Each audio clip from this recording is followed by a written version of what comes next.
on the same lines, because obviously the message always is different, but in Maltese, in the Holy Spirit conference. So, but it's good because the Lord designed this so that all those who are listening, and you are here not by coincidence, you will be opening up so that you will receive the maximum from the Holy Spirit conference. Amen? And the title for this message is Dying to Self, Paving the Way to the Holy Spirit. Amen? Just as an analogy, can you seriously think that a tank full of garbage can ever be used, it's filled to the rim with garbage, can ever be used to carry wheat, for example? Can it be used? How? You have to empty it. But in its present state, you can never use it. You do not only need to empty it, but you need to clean it as well. You don't want to do a piece of bread knowing that it has been transported in a garbage-filled, uncleansed tank, of course. Yes?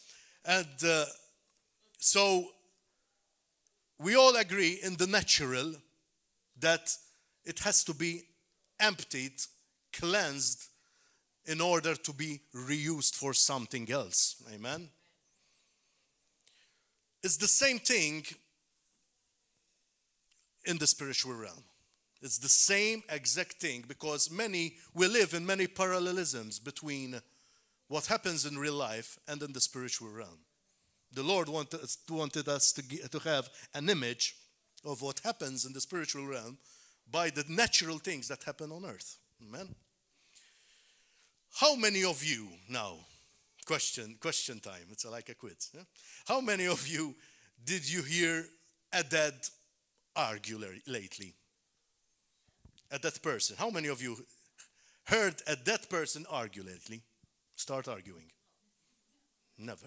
I mean, sure? Okay. It's the same. Yes? Or else a dead person taking an offense. Or even an angry dead person. Did you ever see an angry dead person? I don't think so. I hope you don't. I hope you don't. We all agree that the essence of death is the absence of life. Okay? Where there is death, there is no life. I mean, this is no metaphysics. I mean, it's logic, right? But we tend to get stuck in the logic most of the times, and that is where we default. So we all agree that the dead do not react. Amen? The essence of death is the absence of life, as I said. Therefore, when one dies, one ceases to exist. Okay? Same in the spiritual realm. When someone spiritually dies to self, self ceases to exist. Amen? And this is logical as well, but how much are we doing it in real life? Self no longer exists the moment we crucified ourselves with Christ. That is being born again. Hello. That is what it means. Born again is not just saying a prayer. And they said, oh, we are the born again bunch. Born again is just saying no to self, no to sin, no to my former life. It has been crucified with Christ, and now it has risen in Christ. And now I am a new being created for the glory of God. This is it. This is what it is to be born again. What Jesus meant in John 3:3. Amen. Hallelujah. Okay, open your hearts, open your minds, because there needs to be some emptying today. Amen? Emptying. Hallelujah. Unless we are emptied, we cannot fill. Remember this. Hallelujah. Self will no longer be the reason for my existence. Once you're born again, once you are of Christ, once you have given your life to Jesus, your only motivation would be Jesus. Self is not in the equation. Self is dead.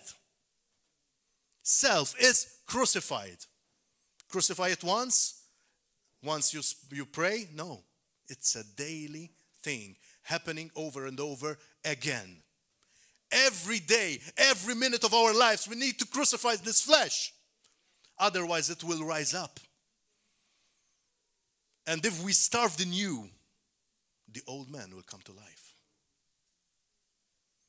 So they cannot go up together. If one is up, the other is down, and vice versa. Amen?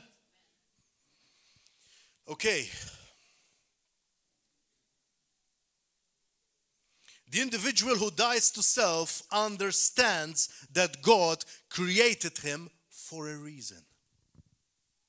Once you are born again, you understood that you have been created for a purpose. You have a purpose. Each and every one of you. Whether you have accepted Jesus today or accepted Jesus 20 years ago, you have a purpose. And if you still didn't find a purpose, especially those who have been quiet in the Lord, you have to rethink your born-again experience. Because not everyone in church is born again. Hello? Not everyone in church is born again. Like not every person who lives in a garage, we're seeing many of them now, unfortunately, becomes a car. You don't become a car when you live in a garage, right? It's the same thing. You don't be a Christian, a born-again Christian, the moment you are coming to church. That doesn't qualify you as being Christian. What qualifies you, what we've said before, that you just surrender totally your life to the Lord and you say, it's no longer my will, but your will be done, my God. How many of you are listening to this and it is speaking to you right now? Hallelujah. Here I am, Lord. Thank you, Father. Thank you, God. Thank you, Father. Thank you, Father. So you have been born again for a reason. Remember that, for a reason. Amen? To understand that we are part of God's plan for this world. You are the answer for this world. You are the answer for the world around you. You may be called to make crusades and reach thousands of people to the Lord. Why not? Our God is amazing. Our God goes beyond what we can ever think. But you can be called to make the difference in your family, in your place of work. Amen. And that would be your world. You are impacting your world. You might be impacting the next Billy Graham without knowing. Just to mention a name, because obviously we just magnified the name of Jesus here. Amen. But yes, when you see the grandmother of Timothy, she was a devoted woman of God. She touched the life of Timothy and his mom. You know, Eunice, she did. This is what she did. And the Lord, through her obedience, through her surrendered lives, sown a seed into Timothy, who was one of the early church, world-changing persons that the Lord used for His glory. You never know whom you're touching. All you need to be is obedient. All you need to be is just lay your life down. But in order to do that, you have to take off the garbage. You have to get off everything that is hindering you. Amen? We'll see more to this. Hallelujah. To be used by God, we need to know who we really are in Him and how He will use us. Therefore, before knowing the plan,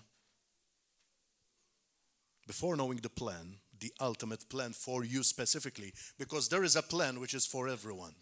That is to live a holy life which gives glory to God and allow Him to use us to share the gospel to every living creature. That is the plan for every Christian.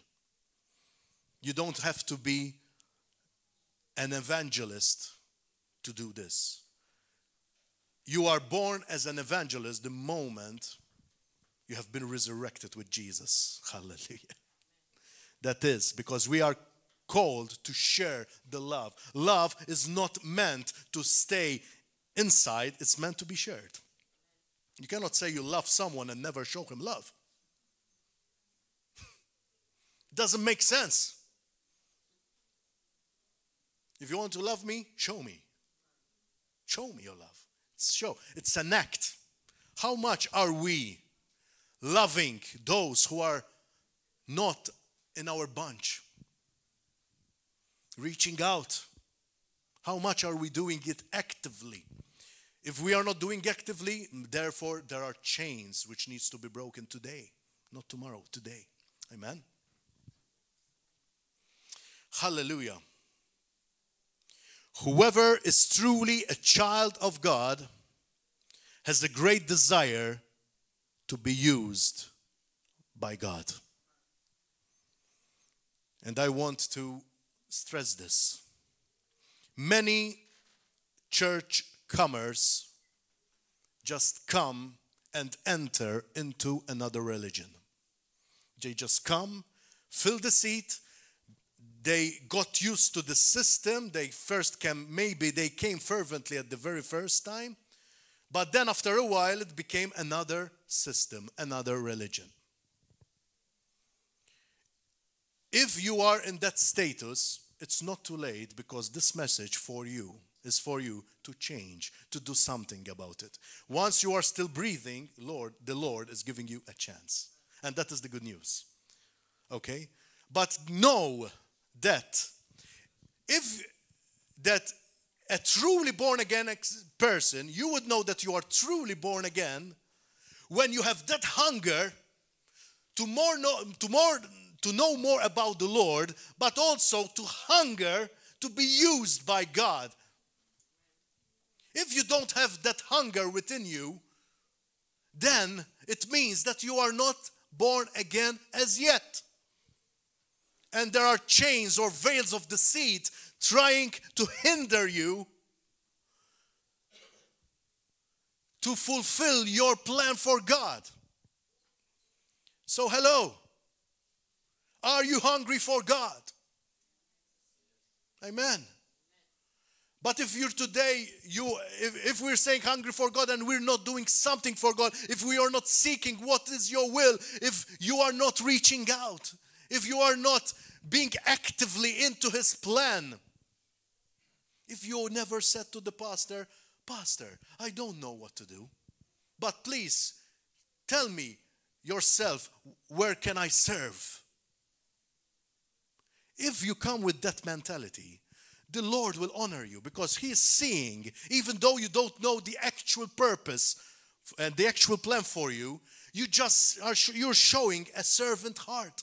You're coming, Pastor, what can I do for the church? And not think what the church can do for me. So let us start to change the way we think and our attitude towards the one who gave it all for us. Let us ask Him, how can I help? Rest assured, He will give you an endless list, Pastor. That is because there is a lot of need in the church. Rest assured that you will find something. And then serve in that area. Be faithful in that area. Excel in that area. Hallelujah. And the Lord will see what you're doing. The Lord will honor that servant heart. And He will promote you. promote you in the sense that you will serve more. That is the kingdom. But he will use you. You will start seeing the flow of the Lord, and that is the exciting part of it. It's not something, you're listening over and over and over and over again, and nothing happens in your life. But you will start seeing the flowing Spirit of the Lord, the Holy Spirit moving forth. But to do that, you have to empty yourself. Because if you are still thinking, and if you are still in the mindset that, come what may, that, okay, I'm going to church. Maybe I'm fellowshipping with a couple of people. And maybe sometimes I just say, praise the Lord. We are not, Jesus did not die and shed his blood for this reason. He died for you, thinking about you, of course. But he died so that his salvation will be spread, and it will be spread by people who are hungry to do something for him. Amen. Let us wake up. This is not a rebuke, in a sense it is, but it is an encouraging message to do something about it. Let's do it. Let's do it all. If this is a huge crowd compared to the 12. The 12, they told him they turned the world upside down, they told them. 12. Imagine how much we are here. 50, 60, today. The world they changed. Imagine Malta, how it would be changed with 60 people. Wow. This is it. We need to be world changers the moment we allow ourselves to say, it's no longer me that lives, but Christ that lives in me. Hallelujah. Therefore, hunger for God. If you don't have that hunger, pray for it. Pray for it. Earnestly desire it. I want to be hungry for you. I want to be thirsty for you. I want to be just focused on you, my God. Hallelujah. Thank you, Father. The essence of God's plan is this. We are saved to bear fruit. Christ, created in Christ Jesus for good works. This is what Ephesians 2, paraphrasing 2:10 says. So we are born again not to be a plant without fruit. We are born again to make fruit. What's your fruit today? And what is fruit at the end of the day? What is fruit? You never see. I'm going to go back in in John 15, where it says the branch, the vine and the branches, right? And I've mentioned it in a previous message, this one, but it's important that we listen to it. The vine is the one which gives the nutrients to the branch and then produces fruit. How many of you have seen a branch doing to produce fruit? Trying to boop, and then a grape comes out.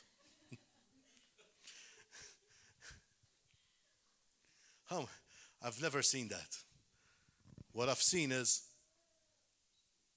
I go and sleep, and in the morning there are a bunch of fruit. Why? Because they are produced naturally. So once we are connected to the vine, once we are connected to Jesus, and we are truly abiding by him, not severed, not cut off, but abiding in him, fruit will come naturally. So if you're not having fruit today, there is something blocking those nutrients flowing through you. We need to get rid of those hindrances in our lives so that we can start producing fruit. Amen? This is for me. Hallelujah. This is for me.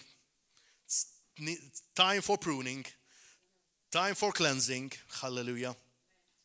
Thank you, Lord. We bear fruit when Christ lives his life in and through us. As we said, John 15:5 and Galatians 2:20 states this. So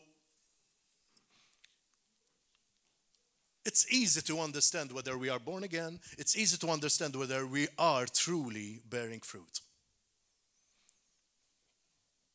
You know it. Each and everyone knows it, whether you are bearing fruit or not. Whether you are allowing the Lord to use you. And that is the greatest demonstration of a born-again experience and hunger for Lord. Let's face it, only a healthy body is hungry. A sick body is never hungry. You know, if you are sick most of the time, even for me, it really happens as well, but that's something else. I'm always hungry. But that's something else. But generally, when you are, have something in the stomach, whatever it is, even if it is an ailment which doesn't have, it has anything to do with the gastrointestinal system, you will, the appetite will be, you cannot, you don't want to, you cannot eat. You don't feel like eating, basically. And that is a sign that there's something wrong with your body. Spiritually, as we said, there is a parallelism. The same thing. If you are not hungry for the work of the Lord, if you are not hungry to be used by God and to serve Him and to serve others and love others as you love yourself, if you are not hungry for that, then there is some sort of sickness which is holding you back to accomplish what the Lord has put in your heart and in your mind. It's time to analyze ourselves. What is that sickness? Time to allow the sun to radiate anything that is not coming from Him. Amen. Thank you, Lord.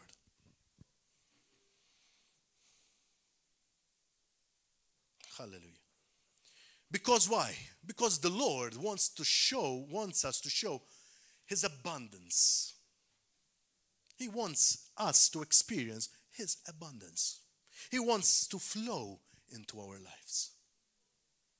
He wants for us to see His glory manifesting. We don't go for the signs and the wonders. We never go for the signs and the wonders ourselves. Amen? But we go craving to see His move in our lives.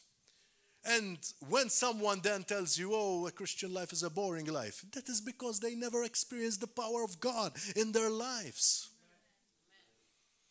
That is a clear demonstration that they heard about Jesus but never experienced Him in their lives personally. And of course you understand that, right? Amen? Hallelujah.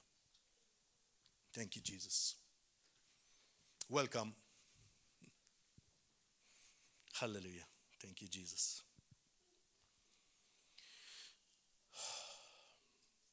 Thank you, Father. Okay. It's time to, I'm leaving this so that you can metabolize it, Thank you, Lord. Hallelujah. I need to metabolize it too, so yeah. The world, on the other hand, teaches us to live for self, to gratify the flesh, to gratify self. You can see it all over. It's pro-choice, it's me. And then, if something is left, it's for you. If. It's me, it's all about me. Amen. I have the right to do that, I have the right to do this. And okay, rights are there, yes. But Christ teaches otherwise. Christ teaches a selfless life. If you want to be great in the kingdom, be the servant of all. That's it. That's what Christ teaches. But the world is teaching otherwise. Why? Because it is being like a puppet on a string by Satan, which is the prince of this world. And therefore, it goes the anti-Christ. It goes exactly against what the Lord wants. And us Christians are falling into the same trap over and over again. Thank you. Thank you. Hallelujah. Time for some cleansing.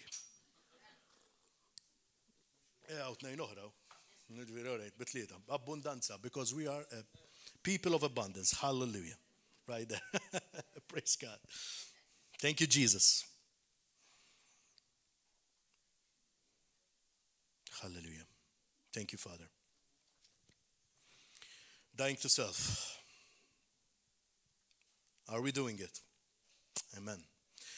Many followers of Christ did not follow him any longer because they were not ready to pay the price to die for self and become servants of Christ.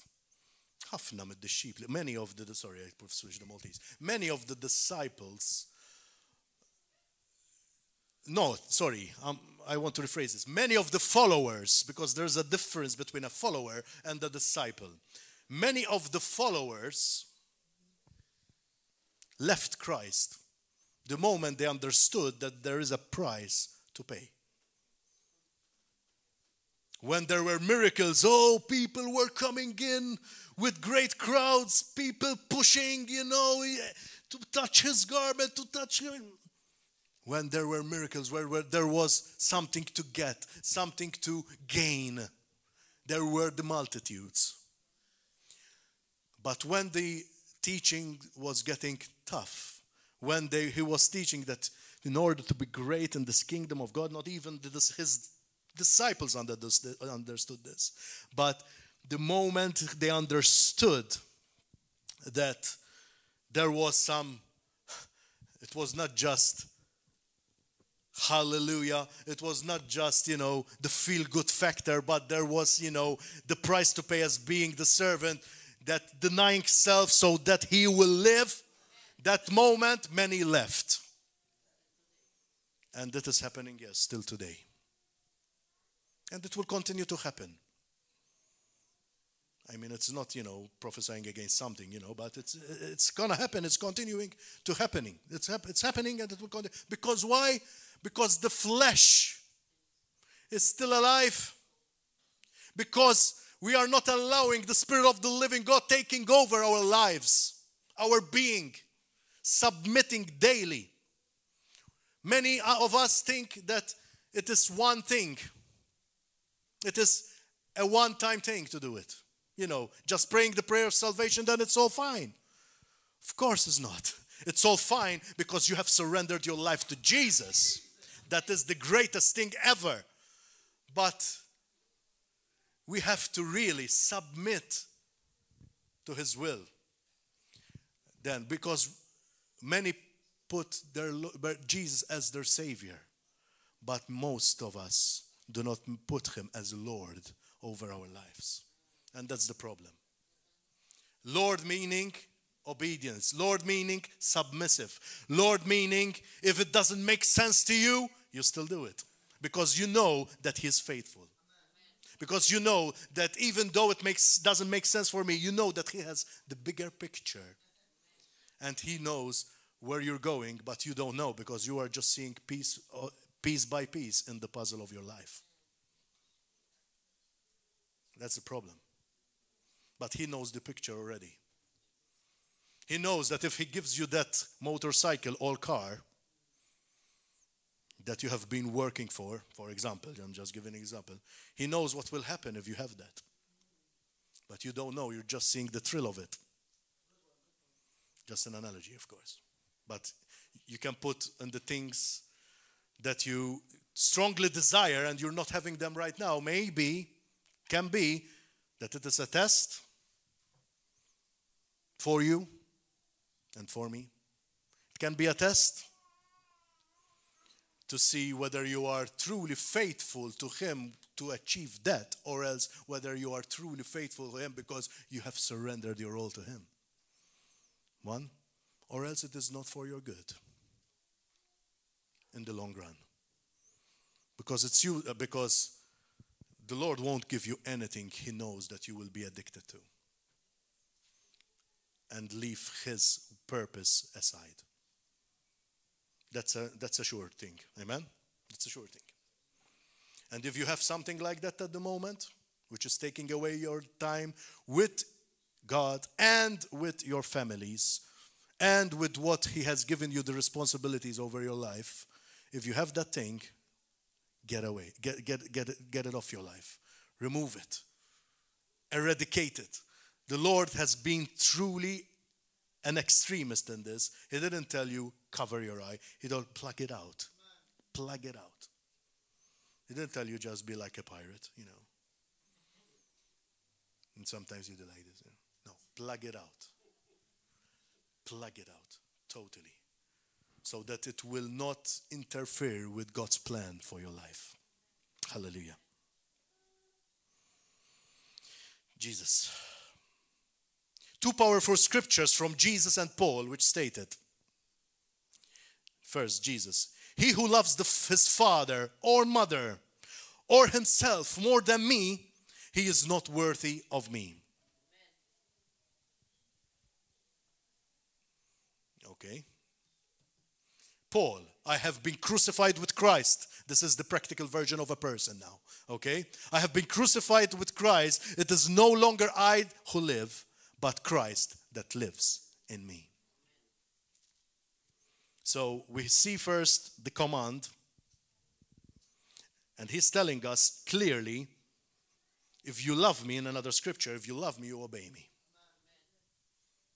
If you love me, you obey me. We can understand, us parents can understand this. It's useless telling me, love me, and then you don't obey me. How many times we say this to our children? And then the Holy Spirit will nudge. Hello. Oops. And say, you're doing what you are preaching to your son or daughter, what I've been preaching to you all along. And you go, that's like, sorry. We need to really be sorry through actions, not just saying it. But yes, the Lord gives us examples because we are parents. And He will give us a glimpse of what He feels with our kids. If you love me, you obey me. And He's saying here, if you love your mother or father, thinking obviously and putting an emphasis on it because it's one of maybe the most precious people, you know, apart from your wife and husband when you marry them. But put an emphasis on something very valuable and precious. If you love them more than me, you are not worthy of me. That is what it means to just get rid of everything. He's not telling us, do not love your parents, mind you. Because he would be going against the 5th commandment, right? Because, to honor our parents, you know? He's not telling us that. But if they come before me, this goes to parents, this goes to children, this goes to jobs, careers, this goes to hobbies, anything that comes before him. If there is something coming before him, football, okay? If there's something, then we are not worthy of him. This is the cleansing we need to do. Because if there is something like this happening in our lives, I've heard many people, because where I used to go, it was a Sunday service, because we have the main service on Saturday and Wednesday. This is becoming another main service, praise God, I thank God for that. But we used to meet on a Sunday, but many would tell you, oh, I didn't come because I have to prepare the food for my family.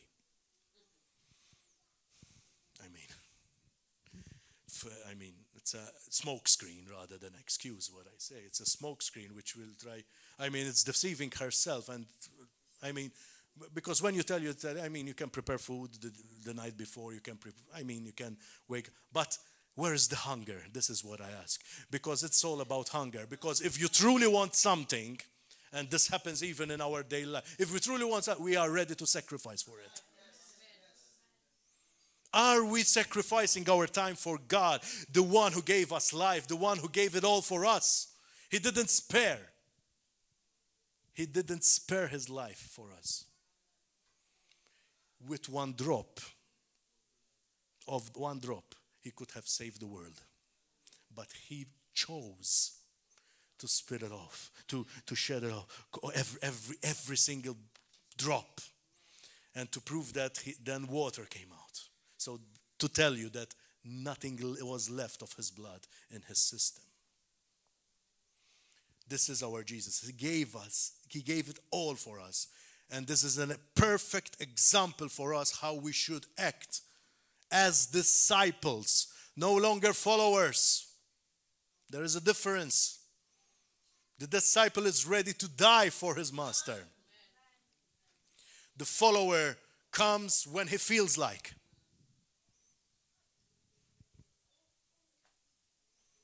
We are not called to be followers of Christ, although the scripture says, follow me, and Jesus said, but it's not the concept. But we are not called to be followers, but we are called to be in Christ. It's not following, it's being in him. Constantly. Constantly. My brother Stevie mentioned, because the Lord gives you nuggets, what they call golden nuggets, to confirm the messages. And he said, let us destroy our religious, he was speaking, not destroy, but he was speaking about religious spirit, let us not be religious, Religious means coming here. Religious means doing something because you have been used to do it, and you're not doing it because it will benefit others, it will benefit you, it will set you on fire, it will help you gain that fire so that you can spread that fire wherever you go. You are doing it because you are used to do it. We have to destroy that. Amen. Amen. It is something very, very important. Hallelujah.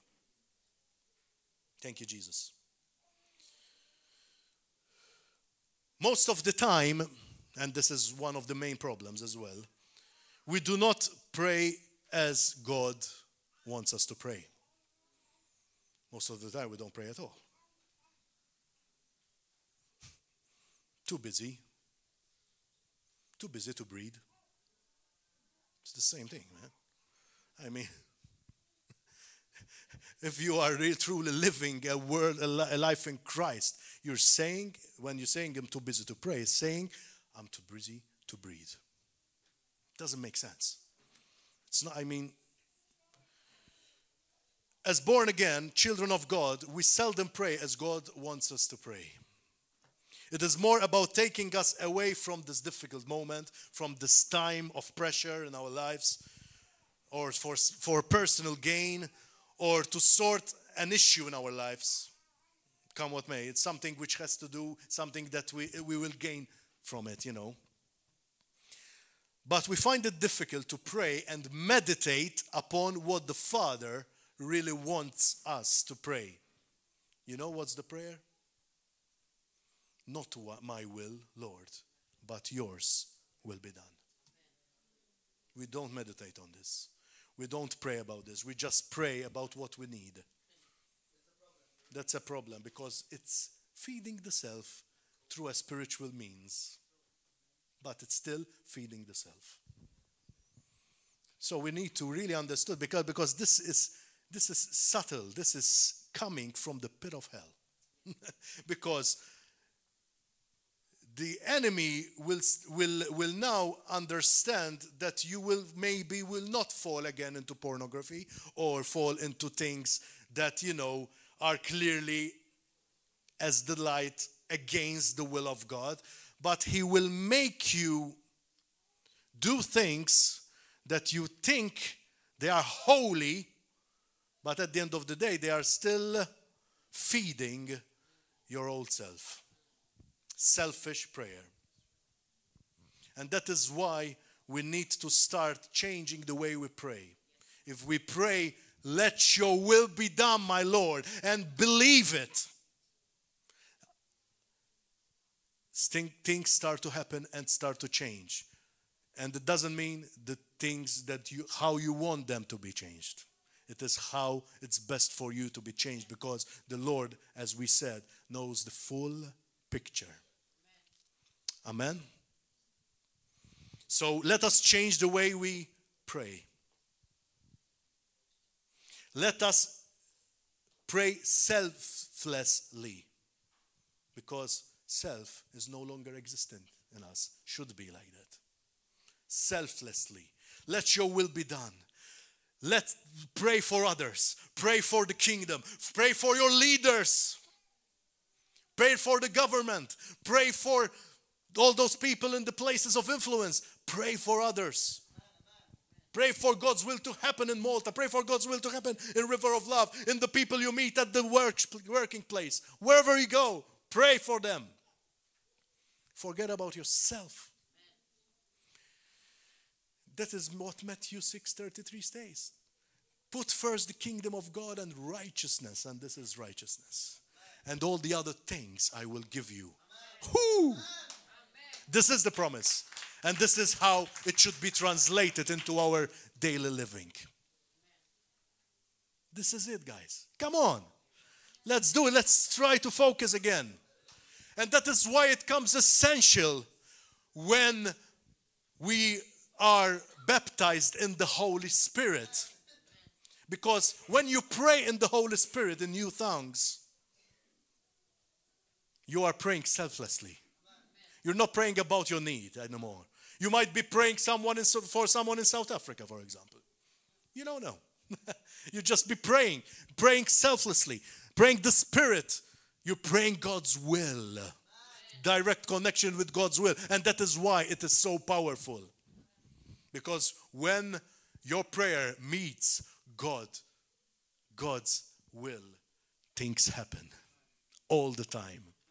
And that is not an if, but when. It will happen. Let us change our minds to pray God's will rather than trying to satisfy the flesh. Remember, not my will, but yours be done, O Heavenly Father. Of course, obedience is not easy. It's not easy. Not easy to keep on obeying when everything seems to go wrong. Not easy to keep obeying when you do not get what you so much worked for. Promotion. Other things, whatever, there are many things. Not easy to keep submissive when the tedious pain does not go away. These are real life things, It's not easy. And whoever said his easy is never passed from these things.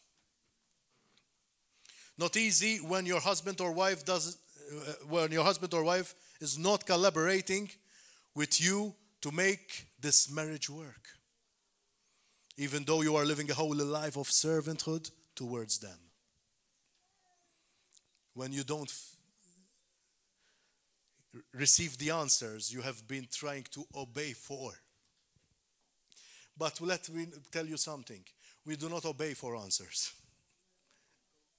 We obey because we are born again to do so. Because we want to glorify the name of God. Because without obedience and holiness, we cannot see God. Because obedience has to be a natural fruit of our born again experience. Let us remember who is. Because opposite of obedience is disobedience or rebellion. Who is the master of that? The master deceiver, he's Satan himself. So, whom are we resembling more in our lives? The one who was the master over our old self, or else the new master, Jesus Christ? Hallelujah. Let us put this into perspective, because most of the times we don't even realize this.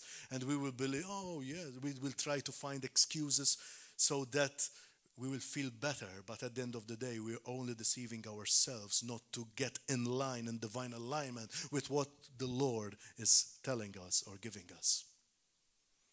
Time to wake up, time to cleanse, hallelujah. Time to say, Lord, it's not my will, but yours.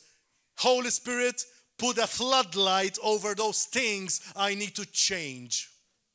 A floodlight so I can see them clearly. And by your will and power, I can eradicate them totally from their roots. Not just cut them off. Roots off in Jesus' name. Amen. Hallelujah. Okay? Most believer thinks that if they are in obedience, the clouds will go away from the sky and it will turn blue immediately. Hafna. We're living in a credit card society. Even if you don't have money, you just put the credit card, boop, you get the thing, you know. So we expect the Lord to move the same way.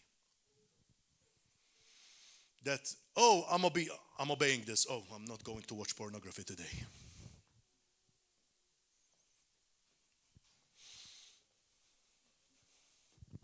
One day, 2 days.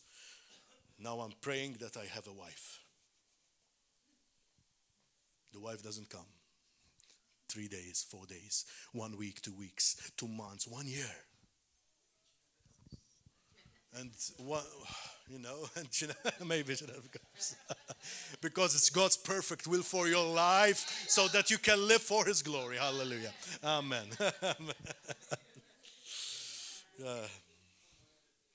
If I was a woman, I would think about you.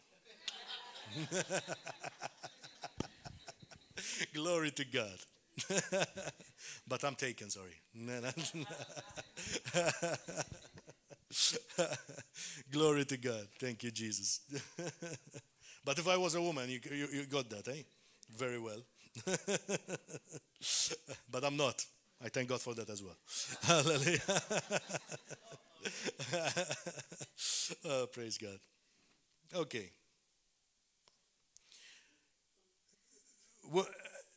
Your prayer never comes, but because you're focusing your obedience to have something. We see it in children. Obey me, otherwise we trigger that in them. Obey me, otherwise you won't have this. And we trigger that in them, and without knowing, and this is a revelation that's coming right now, fresh, because I've been doing it with my daughter. It won't work. It will lead them, Auntie, it would lead them to deal with the same issues with God. So God revealed to us what we should do next. Not to do this with our children, but in our own lives. We don't obey God, as I said, because we want something from Him. Because we are still focused on the self. Focused on the self all the time. No. We just want to know that God is our all in all. Our fulfillment is in Jesus Christ alone. Once we understand that Jesus is not a genie in the bottle, Urab comes, oh Master, tell me what you want. Give me 3 wishes. He is not like that. He is our all in all. Once we surrendered our life, surrendered our thoughts, we surrendered our desires, we surrendered our everything to Him. And it's then our desires won't be any longer for things of the flesh, but to give glory to Him. And He knows that if we need and desire a woman or a man in our lives, then in His timing He will get the right one. The right one. You know how much trouble Abraham caused because he listened to his wife. Not because of what he listened to his wife, of course. To take her servant. To take her servant, and she brought an Ishmael. She didn't bring the promise. She brought an Ishmael, who is the father of Islam. Mind you. You know the trouble, the repercussions of that. Because he wanted to do it his way. He wanted to do it his way. Like Frank. He wanted to do it his way.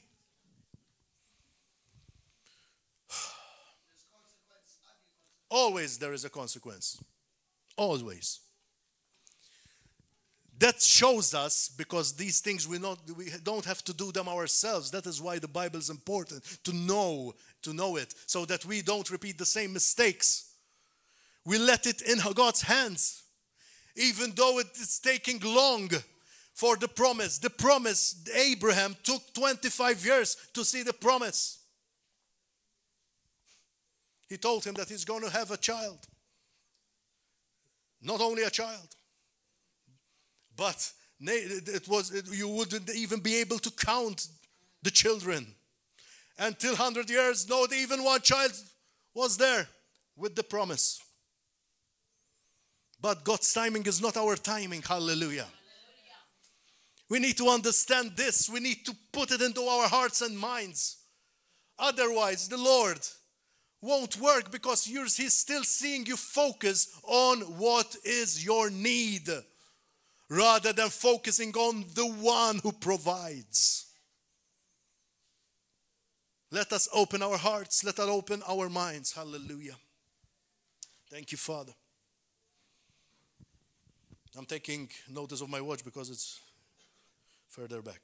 Not that one. No. I won't take long. Thank you, Jesus. Hallelujah. Me too.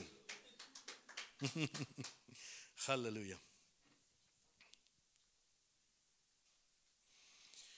So, yes, sometimes it takes time. Sometimes it doesn't come. Why? Is God bad? Amen. God is good. He's goodness himself. I mean, he's the definition of goodness. Unconditional goodness. Without doubt. Absolutely. One thing for sure, it is better to be in God's will than to be away from it. Because as Paul says in Romans 8:18, I consider that our present sufferings are not worth comparing with the glory that will be revealed to us. In us, it's important. So let me repeat it again. Paul said, I consider, how many of you know what Paul has passed? Most of us, compared to him, I think every one of us, frankly, compared to him, it's like having a scratch on the hand compared to what Paul has passed as suffering. But everyone feels his own pain, okay? I'm not minimizing our pains, but I'm telling you that Paul passed through much, much more, and Jesus even more, much, much more than him, okay? But he said, I consider that our present sufferings, a person who has felt true sufferings, okay, are not worth comparing with the glory that will be revealed in us. Wow. So he's saying this. When he wrote this, I'm not sure, but I have to see that. But I think he was in chains when he said this. He was in chains when he wrote this. When someone is really suffering and has this revelation, it means that it is truly dead to self. There is no other way to think about it. You have to be dead to self to say that Because he was so focused on Jesus. He was so focused on the rewards he will have. He was so focused that greater is he that was in him than the one in the world. That the exterior factors of his life didn't influence him. He came to a point where he was so much pickled into the presence of God that nothing moved him. Hallelujah. He did it. He was a man like you and me. So we can do it as well if we really put our priorities right in life. Come on. Let's empty ourselves. Let's see the Holy Spirit moving. And let's come expecting that through the messages, and come for the messages, even the morning ones. Take leave, because the Lord is going to speak mightily. Empty yourself so that you can be filled up with good stuff. Stuff which will really help you be an overcomer. Stuff which will really be helping you to overpower anything that comes against you. And to be a mighty vessel in the hands of the Lord. For his glory and honor. And for the building of the church. Amen? Hallelujah. How should we pray? Because earlier on I told you we have to think. We have to change the way we should pray. And I gave an example here. And I'm going to read it to you because I felt at that point and I don't want to miss anything of it. And this is it. Father, you understand my heart, my needs, and my prayer better than I understand myself. You know that my spiritual needs far outweigh any physical or temporal needs that I may have. And I know that your will being done in my life will give meaning, purpose, and fulfillment beyond anything I could ever ask for or understand. See, nothing selfish in it, all selfless, all focused on his will for our lives. This is the way, it's not the exact prayer, of course, but it's showing the Lord that it's no longer I that want to live. It's no longer my needs. My needs are being taken care of by him who is faithful. It's all putting the kingdom first. It's all about putting him first in my life, in my thoughts, in my speech, in whatever I do. Every breath that I take will praise the Lord. Hallelujah. This is it. This is it. We might see the dying to self process as something which is negative. Because it's dying to self. It's a death in our mind is never positive, of course. But Jesus tells us that it is very positive, a positive thing, a very positive thing to do. I will show you later on. First, the Lord told us that if we want to be his disciples, we ought to deny ourselves, carry the cross, our cross, daily, and follow him. Wow. Matthew 16:24. So, if we want to be his disciples, not just casual followers, his disciples, his part of the inner ring, inner circle. His disciples, abide it in him. If we want to be that, if we want to be really Christians at the end of the day, that is standard Christianity, mind you.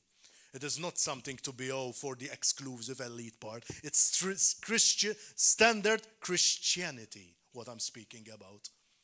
Because that is standard Christianity. It is not because I've been born in a Catholic, Protestant, whatever is family. It is having a personal relationship with Jesus.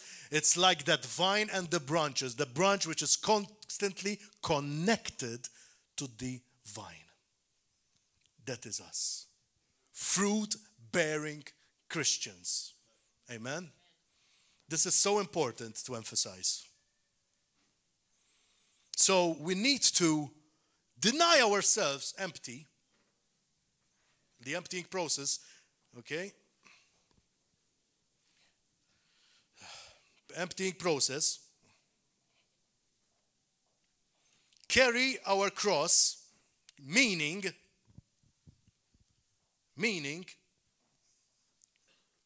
to carry those burdens in life. What are burdens? I mean, carrying the cross. What is the cross? What is the cross? The struggles in our lives, the burdens in our lives, the unanswered prayers in our lives. As I said, it might take a while, but what are we to do? Depress ourselves? Get off from the vine? No, hook up even more. You need even more Jesus for that moment. Because many people, I hear them telling me, after not seeing them for a while, I call them and I'm sorting this issue. When it is settled and done, I will come. It's the exact opposite you have to do. Because church is no sanctuary for the saints. Church is a hospital for the broken. So if you really want to sort out things, you have to go to the problem solver, not trying to deal with it when most of the time, as I do, I will mess up things if I do it by my own self. So, and we have to understand this concept that we are desperately dependent on Jesus. Desperately dependent on Jesus. There is no other way. We have to remove the genie in the bottle mentality, as I've said. We have to be desperately, every breath that we take, every move we make, we live, move, and have our being in Christ the Lord. Hallelujah. That is the way of standard Christianity. Not the brainwashed fanatic, as many people will call you. That is standard Christianity. You know what's below that standard? It's lukewarm Christianity. You know what's lukewarm Christianity? The Lord will spit you from his mouth if you are in that category. May it never be so on you. But in order to be so, you need to kindle that fire within. Lukewarm Christianity will take you to hell. That is what it means. Standard Christianity is giving it all to Jesus because he gave it all to you, because you have nothing more to give but praise and worship to him, and the life you now live is no longer yours, but it is Christ to live by. Let's understand, this is standard Christianity. We're not doing something extraordinary. He is doing the extraordinary thing through us. We are just emptying the vessels, because we are the one to empty the vessels, so that he will take over. Come on, how many of you would like to empty those vessels today? Amen, hallelujah, glory. Thank you, Jesus. Thank you, Father. Thank you, Lord. Here we are. Here we are. Thank you, Father. I will focus now more on things that will, let me check, one moment. I need to be selective in my, because I wrote so much more, but praise God. Yes. One important concept is this. In John 12:24, and I'm going to close with this thought, okay? With John 12:24, unless a grain of wheat falls into the earth and dies, it remains alone. But if it dies, it bears much fruit. Jesus, of course, was referring prophetically to his death. And once he will be dying, he would save souls, all those who believe in him, will not perish, but have everlasting life. He was referring to that. But it's also because once you are in Christ, all that he is, we are now. Amen. So, the moment that we find the scripture for us, the moment that we let ourselves, or the self, die, that moment we are putting ourselves in a position so that it will bear much fruit. The moment that the self is not dead, it means that we will be fruitless.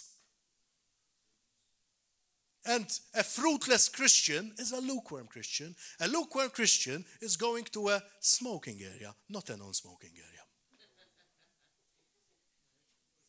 No smoking, oh. Yeah. How many of you would like to choose no smoking for once? There are people who will do it just for that time, because there are still smokers, unfortunately. But I'll choose non-smoking. I don't want to even have the smell of it. Glory.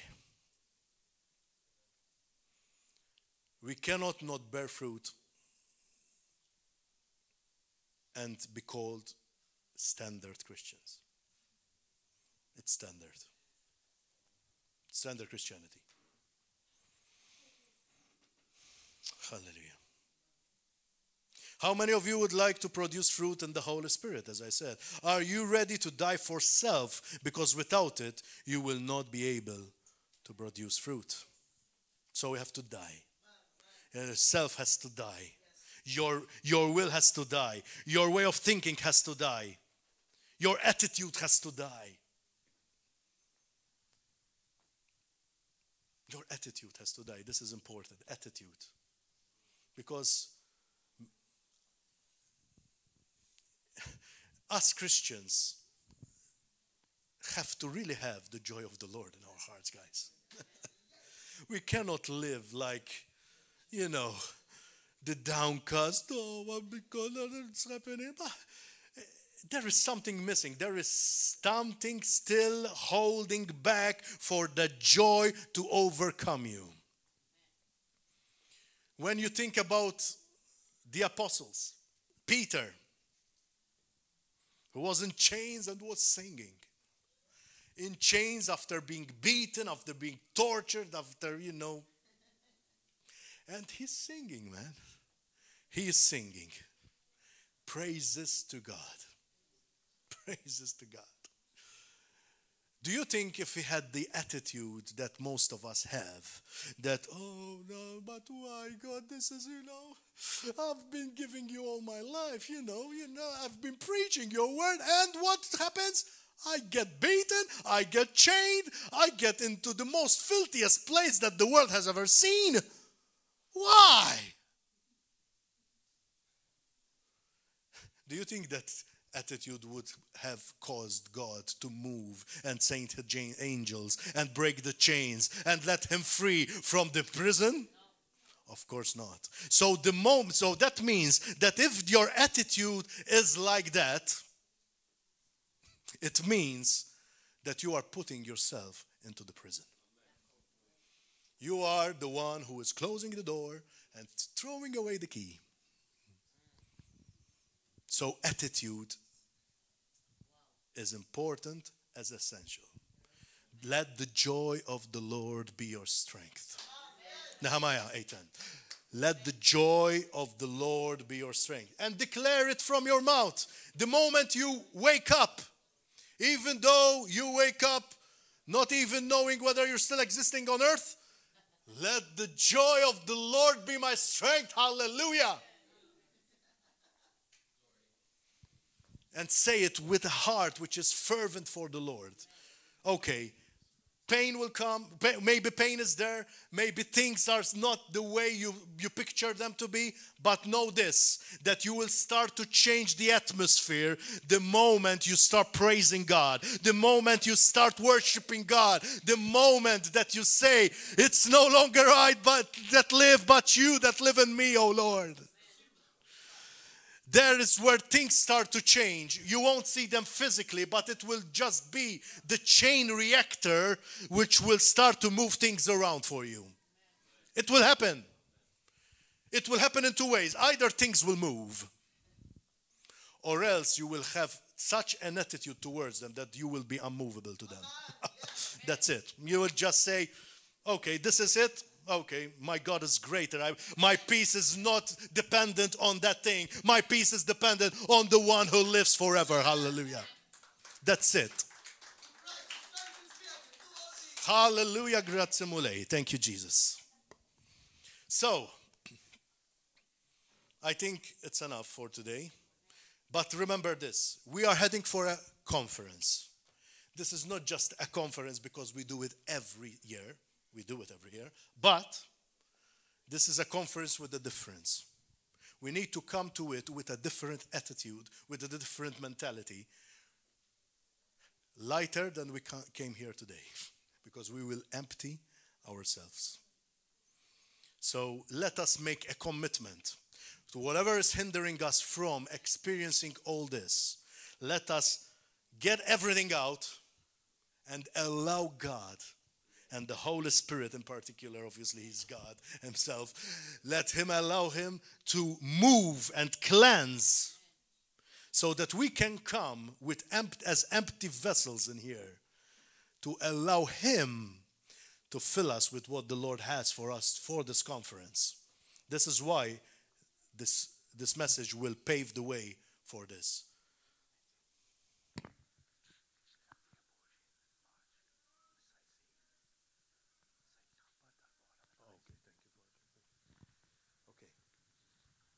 Understood? So, empty ourselves and allow the Lord to fill us. Let us not get entangled once again in whatever the Lord has freed us from. Let us not go, the scripture says, to our own vomit. That is what we'll be doing, man. Going back to eat your vomit.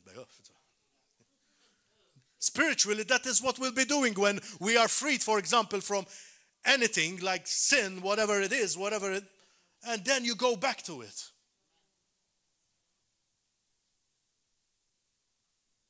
I'm sure you won't eat your vomit. You won't like it. Oh, Lord. How many of you want this change happening? I want it. I want it, yes. Thank you, Lord. Thank you, Father. Thank you. Hallelujah. We need it all. Hallelujah. Thank you, Father. Let us stand up. Hallelujah. Let us stand up. Let us remain in the presence of God. Today, the Holy Spirit will do something great for all of you who truly desire this from the heart.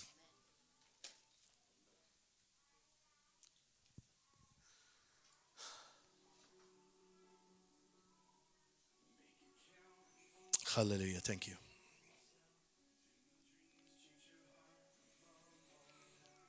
If you want to leave because of the anti-abortion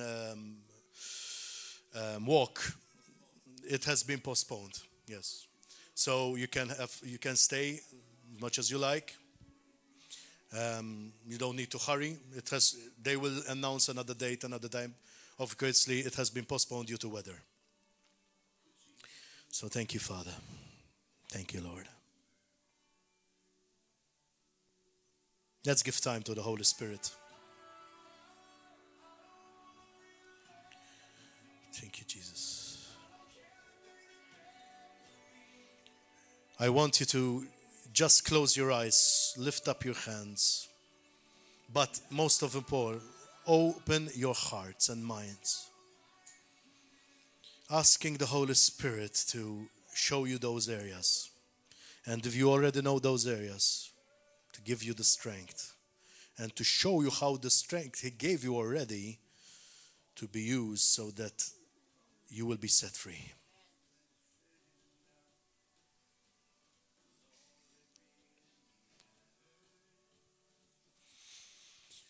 Hallelujah. Heavenly Father, I thank you for this lovely congregation, Lord. I thank you, Father, because I know that you have touched them as you have touched me. I know, oh God, that you will be doing something even greater than ever before in their lives, because they have grasped that it's time to empty themselves from anything which is hindering your glory to manifest in their lives.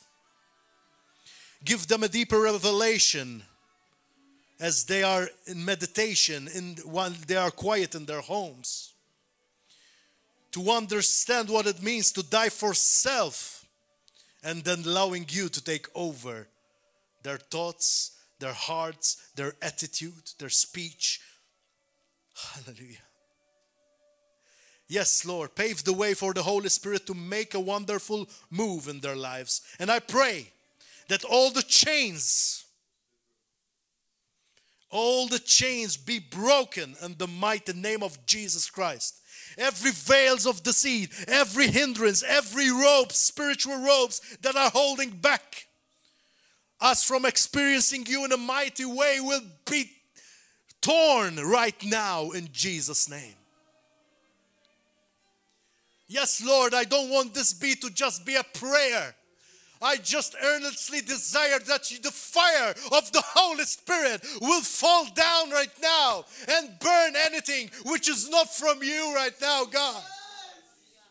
Let it be, my God and Lord. Let this fire, the fire of the Holy Spirit, burn the dross from our lives, oh God, as you purify us with your love, Lord. Let your righteousness overcome us, oh God, that there will be no space for darkness in our lives any longer, as we earnestly desire you more from our hearts and minds, my God. Yes, Lord. There is no chain which you cannot break, my God. There is no hindrance that you cannot remove from our lives. The only way you cannot remove it is the moment that we hold strong to it. But we are saying today, we're letting it off. Take it off from us, Lord. We want to be chained by you and you alone, Lord. Knit our heart with you, Lord, with yours, my Father.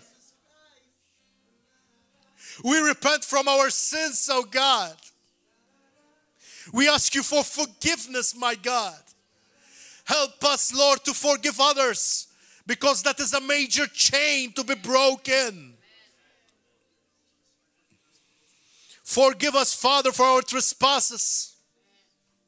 Let this not be just words that we utter, but let it be from the depths of our hearts, a true expression of the deepest of our hearts, Lord. Because you are holy.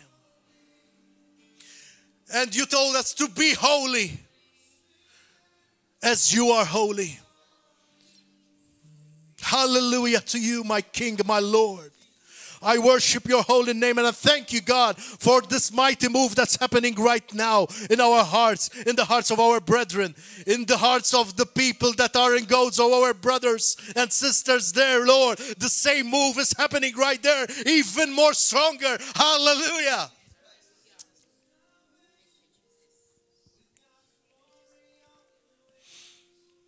More of you, my God, and less of us. Let us declare it. More of you, Lord, and less of us. Everything of you, Lord, and nothing of us. It's happening right now. It's happening only if you want it. It's happening, so open the heart, open your mind right now. Let the Lord touch you. If you are here for the first time, and you've heard this message, the Lord wants you to start your Christian life with the best possible way. I can tell you that. So if you're here for the first time and you still did not commit yourself to the Lord, gave your life to Him. If you didn't do that, Hell awaits you. So, God so loved you that He gave His only Son. And whoever believes, that is, trusts, adheres to, surrenders his life to Him, will not perish, but will have everlasting life. If you are that person and you never did that, come in front. Come here with boldness, with that craving to know the Lord personally. If you are a person who have been so filled up with self that you never allowed the Holy Spirit to move forth with power, and you need the laying of hands, although what you've heard, although what we've declared is enough. But if you need specific prayers over specific issues, please come forward and we'll pray. Hallelujah. I know that there is someone who didn't give his life to the Lord here. It can be your last chance to do so. I know this is not time that you will be shy. This is, for us, the greatest celebration ever, to see someone giving his life or her life to the Lord. If you still did not do it, know that the next second is not guaranteed for you. Without Jesus, you cannot go to heaven. And unless you repent from your sins and surrender your life to Him, you cannot go to heaven. Bless you, brother. Bless you, brother. Thank you, brother. Bless you. Bless you, brother. Bless you.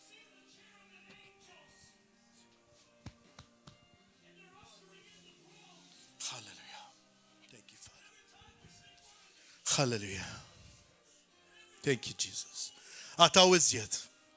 There are more. And I said it in Maltese purposely.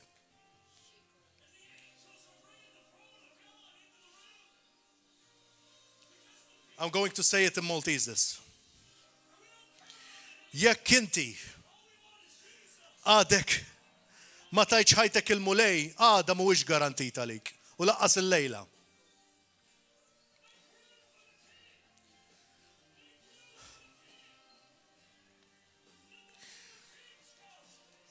Ma toħroġx hawnhekk sfurzat jew sfurzata, imma toħroġ għax għandek qalbek li trid verament tajt isma'. Irrid nibda paġna ġdida f'ħajti. Daqshekk issa jien li ngħix imma rrid verament Kristu jieħu over. Jekk inti dik il-persuna, oħroġ. God bless you, sister. Bless you. Bless you. Hallelujah. Hallelujah. Thank you, Jesus.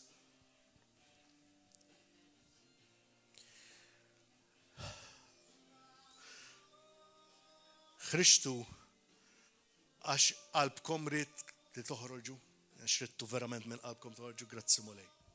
Mhux għax qed nisforzakom. Grazzi mulej. Grazzi mulej, għax dik hija l-importanti. Hawnhekk mhux għax nagħmlu xi ħaġa esterjuri, ma tittiġi xi ħaġa mill-qalb. Is there anyone else who wants to rededicate himself to the Lord? Because most of the time we get carried away with the life. So if there is someone who wants to rededicate his life, said, this is the day. It's like being born again, although you're just born again once, and then you just ask for forgiveness, of course, if you are. But if you want to rededicate your life to the Lord, now it's the time to do so. Hallelujah. Thank you, Father.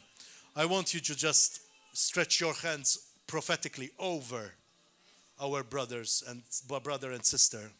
They're a couple, right? Couple, right? Thank you. Praise God, a couple coming to the Lord. Hallelujah.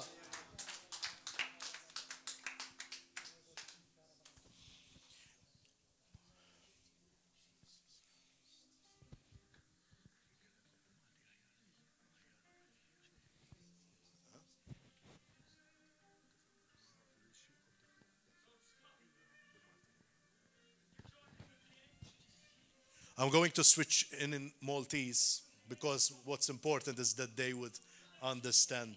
Maybe you can share with our brothers. Thank you. Hallelujah. Dal-pass li qed tagħmlu bħalissa huwa pass kbir ħafna, speċjalment pass ta' koppja.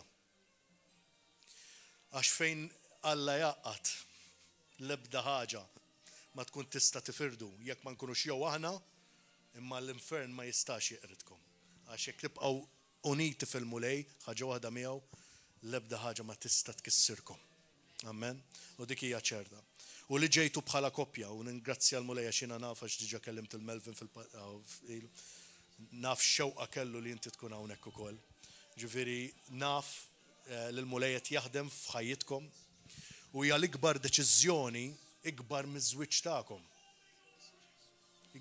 L-ikbar deċiżjoni li qatt stajtu tieħdu flimkien. Laqqas jien ma kelli dik il-bar, kelli nagħmilha flimkien ma' Marti dil-biċċa xogħol. Għax l-ewwel għamilta jiena u mbagħad wara ftit għaxrat bidla totali li jien ma kontx kapaċi nagħmilha, il-mara ġiet għand il-mulej. Imma intom qed tagħmluha flimkien grazzi mulej. U hija l-isbaħ ħaġa li tistgħu tagħmlu u l-iżjed ħaġa importanti, halleluja.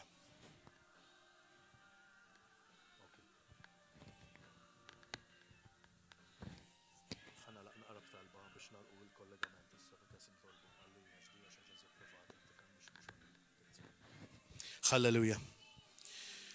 Qabel ma naslu hawnhekk ejja flimkien nitolbu. Nfaħru l-mulej u nirringrazzjawh ta' kollu. Let's worship the Lord. Sorry, I've switched the Maltese again. I thank the Lord and I worship Him and I thank Him. Thank you, Father, for this message that you have brought forth, oh God. I thank you, Father, for giving us a deeper revelation of what you want us to do in all this so that we can be your vessels. Hallelujah. Thank you, Father. Help us, Lord, to have a deeper insight of all this. Help us meditate on what we have heard so that we can put ourselves in a position divinely aligned for greatness to happen in our lives and in your kingdom. Hallelujah. We declare that as we prepare ourselves, Malta will surrender to your Son, Jesus Christ. Hallelujah. We thank you, Father. I pray a blessing over each and every person over here, that there will be a blessing of conviction, a spirit of conviction, a spirit of revelation happening over them all, hallelujah, as they will go to their homes or wherever they need to go, blessed and assured that you love them, that you want to empower them, and that you want to do a mighty work in their lives, and that you have a wonderful purpose for all of them, hallelujah. This I pray and declare as we worship your holy name in Jesus' mighty name. Amen. And